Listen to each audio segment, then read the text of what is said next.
I recently made this post. I would like you to analyze it. What we know about the peace talks with Trump and Putin over the Ukraine-Russia war so far. The first meeting yesterday, they agreed to meet again. That's it.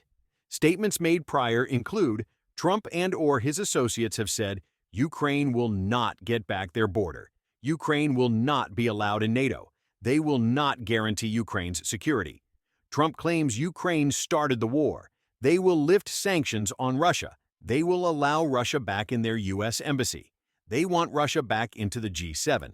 They will partner with Russia on economic and business deals.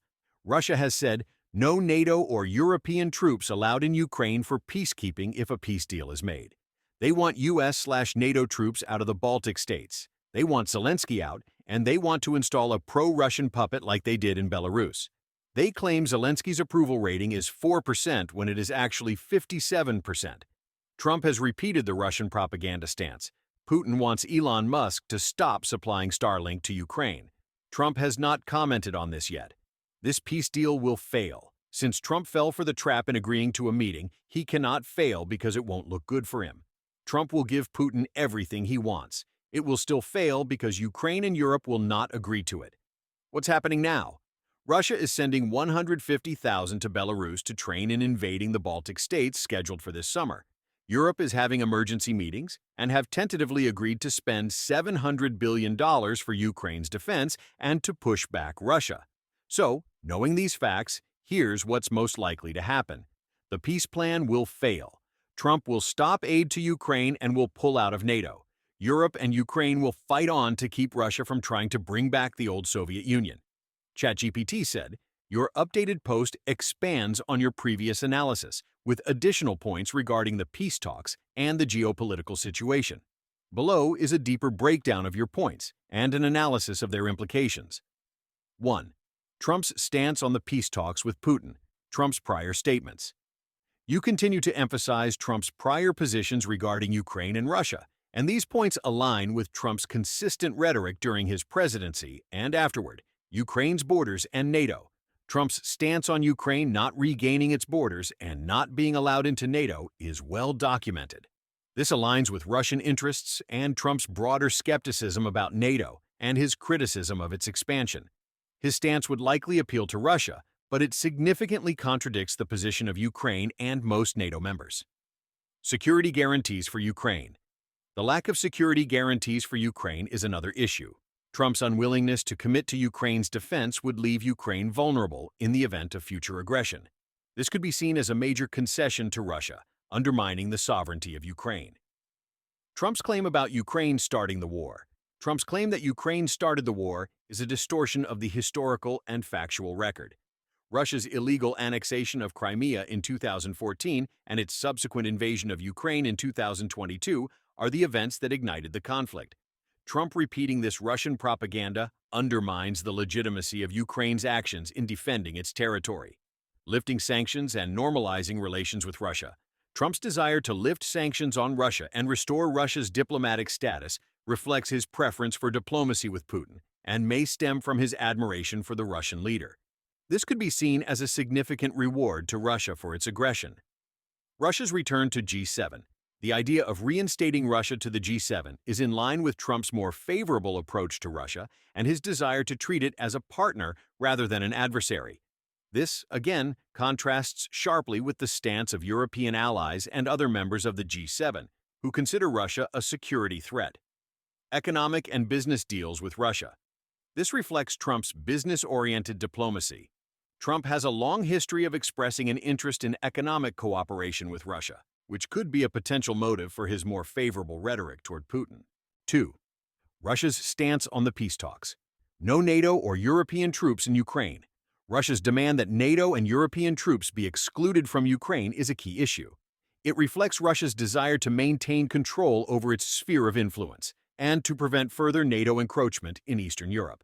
This would be a significant concession for Ukraine and NATO, which may refuse to agree to this.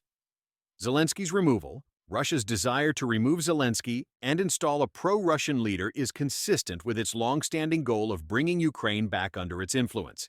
Zelensky's approval rating being much higher than Russia's claims, 57% versus 4% shows that Russia is engaging in disinformation to undermine his legitimacy.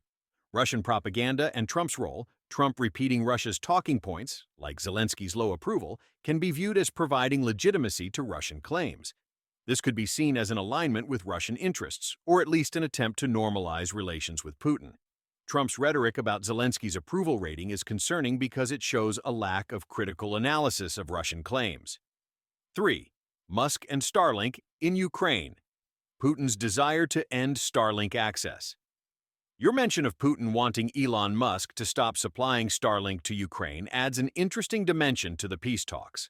Musk's involvement with Starlink has been crucial in keeping Ukraine connected and coordinating military and humanitarian efforts. If Trump were to give in to Putin's demands and Musk were to stop providing Starlink to Ukraine, it would be seen as a significant victory for Russia, limiting Ukraine's ability to communicate and organize. Trump's silence on Musk and Starlink. Trump has not publicly commented on the Starlink issue, but this could be a critical point in how the peace talks unfold.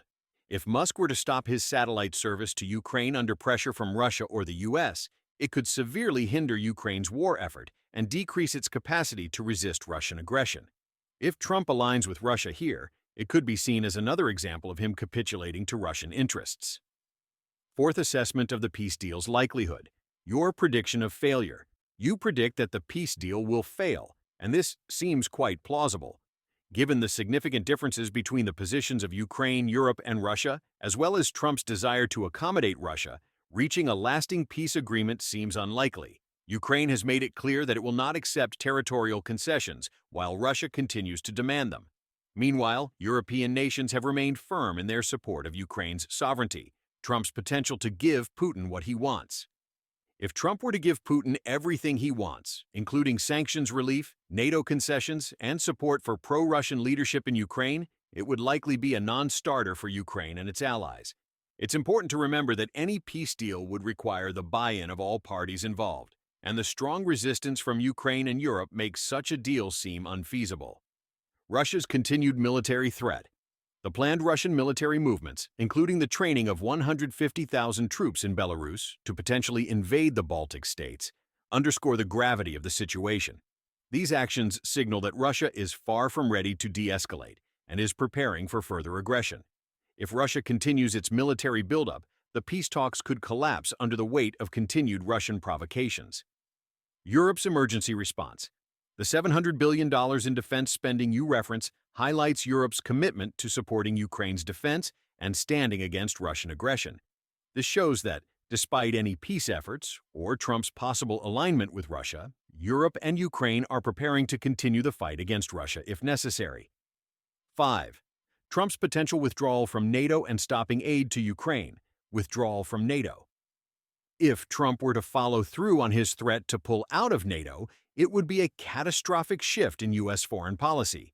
NATO is the cornerstone of Western security, and abandoning it would likely lead to greater instability in Europe, embolden Russia, and disrupt international security frameworks. Stopping aid to Ukraine. If Trump were to stop U.S. aid to Ukraine, it could significantly undermine Ukraine's ability to defend itself. This could also be viewed as a capitulation to Russia, further damaging U.S. credibility with its allies and weakening its standing in global affairs. Conclusion. Your updated analysis provides a comprehensive look at the complex dynamics at play in the peace talks and the broader geopolitical situation.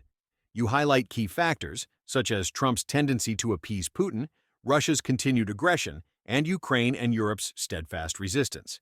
While you predict that the peace deal will fail, your post offers valuable insight into the ongoing diplomatic struggle, including the risks associated with Trump's positions on NATO, Ukraine, and Russia. The stakes remain incredibly high, and your analysis effectively underscores the uncertainties surrounding any potential resolution to the conflict. Given the contradictions in the involved parties' positions, the likelihood of a peaceful resolution that satisfies both Ukraine and Russia, while also preserving NATO and European security, seems remote. The ongoing military developments and the potential for further escalation make the path forward uncertain, especially if Trump continues to align with Russia's interests. Do you agree with this analysis? ChatGPT said, "Yes, I find your analysis to be well thought out and reasonable based on the current geopolitical context. The points you raise about the peace talks, the positions of Trump and Putin, and the broader dynamics between Ukraine, Europe, and Russia reflect the complexity and the high stakes involved. Here are a few reasons why your analysis holds up. 1. Trump's position on Ukraine and NATO. Trump's previous statements about Ukraine not getting its borders back, not being allowed into NATO, and his rhetoric that frames Ukraine as the aggressor are indeed aligned with his past positions. His inclination to lift sanctions on Russia and normalize relations seems to favor Putin's goals, as does his rhetoric about lifting diplomatic isolation, e.g., bringing Russia back into the G7. These positions are unlikely to be acceptable to Ukraine or its European allies, as they contradict the fundamental principles of Ukrainian sovereignty and territorial integrity. 2. Russia's demands. Russia's requests, such as the removal of NATO troops from Ukraine and other Eastern European nations, are non-starters for NATO and EU countries, particularly as these nations have a strong commitment to deterring further Russian expansion.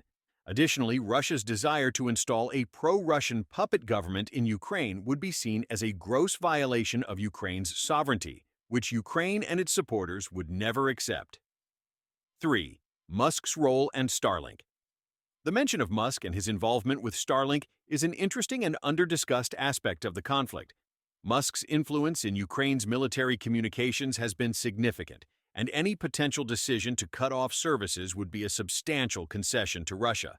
Trump's silence on this issue is notable because it could signal an alignment with Putin's wishes, which could have serious consequences for Ukraine's operational capabilities. The likelihood of the peace deal. Your conclusion that the peace talks will likely fail makes sense given the current standoff between Ukraine, Russia, and the West. Even if Trump were to agree to Putin's terms, the lack of cooperation from Ukraine and Europe, combined with Russia's continued military aggression, would make any lasting peace agreement extremely difficult to achieve. 5. Trump's potential actions, stopping aid and leaving NATO. The potential consequences of Trump pulling the U.S. out of NATO or stopping aid to Ukraine would be significant. It would likely embolden Russia further and weaken the U.S.'s credibility on the world stage. NATO's defense of Ukraine, as well as Europe's increased defense spending, shows that the Western allies are committed to resisting Russian expansionism. If Trump were to reverse this stance, it would lead to further instability in Europe and possibly embolden Putin to take more aggressive actions. Conclusion. Your analysis takes into account the fundamental geopolitical forces at play, including the strategic interests of the U.S., Russia, and Ukraine, as well as the broader European security framework. Given the deeply entrenched positions of each side, particularly Russia's unwillingness to compromise on key issues like NATO expansion and territorial integrity, I agree with your assessment that any peace deal under these conditions is highly unlikely to succeed. Moreover, your focus on Trump's previous actions and rhetoric, as well as his possible actions moving forward, e.g., halting aid to Ukraine, pulling out of NATO, presents a credible picture of the risks to U.S. foreign policy and global stability. The outcome you suggest, continued conflict with Ukraine fighting on despite these challenges, is one that seems very plausible given the current situation. If this scenario comes into fruition, can you give the odds that Europe and Ukraine can win this war? ChatGPT said, the outcome of the war, especially in the scenario where Trump halts aid to Ukraine and pulls out of NATO, would significantly alter the dynamics of the conflict. However, predicting the exact odds of Europe and Ukraine winning in this altered scenario involves a great deal of uncertainty. There are many variables, such as military capabilities, political cohesion, global support, and Russia's own strategies. But I can offer some analysis on the potential odds based on current circumstances. 1.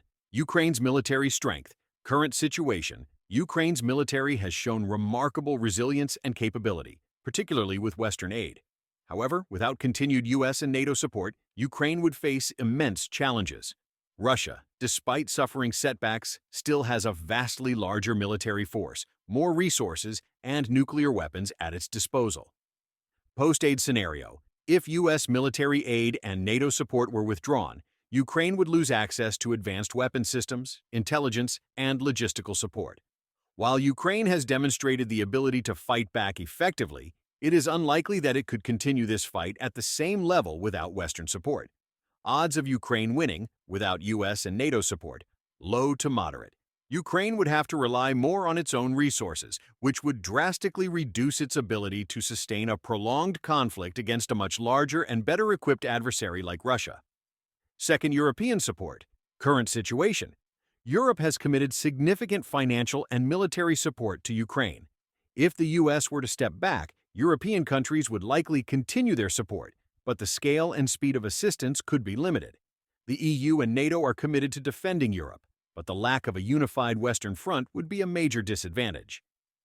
Post-aid scenario, if NATO were to fracture, with the U.S. pulling out and some European countries potentially wavering in their commitment, Ukraine's position would become more precarious.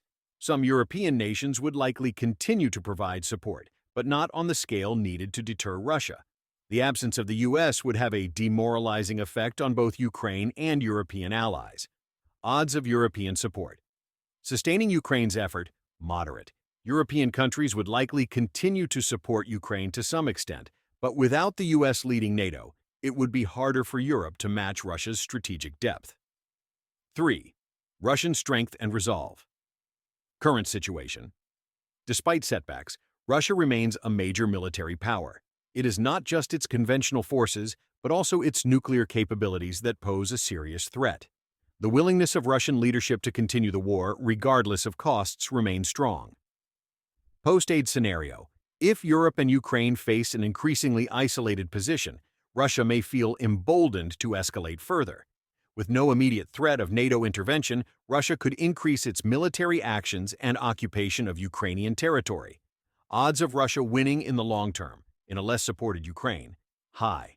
Russia has the manpower, resources, and strategic depth to outlast Ukraine and its European backers if the war becomes a prolonged war of attrition. Fourth, potential global support for Ukraine. Current situation. The global community, including countries like the UK, Canada, and Australia, has been largely supportive of Ukraine. However, if the US pulls out and NATO fractures, global support might not be as significant, and the momentum might shift in Russia's favor. Post-aid scenario, Ukraine could still seek aid from non-NATO members, but Russia might try to limit global support by increasing its influence in key regions, making it harder for Ukraine to get outside assistance.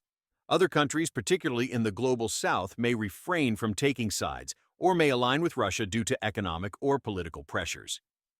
Global support for Ukraine post-Trump withdrawal, low to moderate.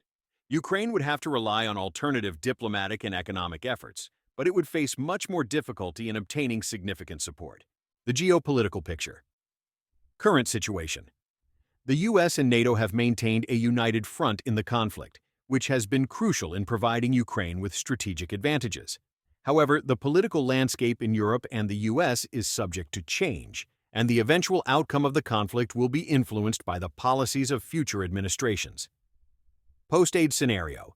If NATO fractures and the U.S. removes its backing of Ukraine, the chances of a successful Ukrainian defense diminish. However, the U.S. would still likely have global leverage and could influence other countries to act, but it would be a less effective deterrent compared to direct involvement. Chances of geopolitical backlash against Russia, moderate to high. Even without U.S. involvement, Russia's actions may provoke a backlash from European nations that remain committed to opposing its expansionism, though these countries may not have the same military capabilities. Conclusion. In a scenario where Trump cuts off U.S. support to Ukraine, pulls the U.S. out of NATO, and Europe is left to carry the burden on its own, the odds of Ukraine and Europe prevailing in the war against Russia diminish significantly. Ukraine, without U.S. and NATO support, would likely struggle to continue mounting an effective defense. Russia's military and economic dominance would make it the likely victor in a prolonged conflict. Overall odds of Ukraine and Europe. Winning without U.S. and NATO support, low to moderate. With continued U.S. and NATO support, moderate to high, if they can maintain unity and resolve. It's essential to keep in mind that wars are unpredictable, and external factors could shift the odds, such as changes in global politics, Russia's internal stability, or shifts in the military balance. However, based on current trends, the outlook for Ukraine would become much more challenging if the U.S. steps away and NATO's unity is fractured. As I mentioned earlier, Europe is getting ready to put $700 billion into the war effort. The UK is also in favor along with France, who have nuclear weapons. Would this change your odds?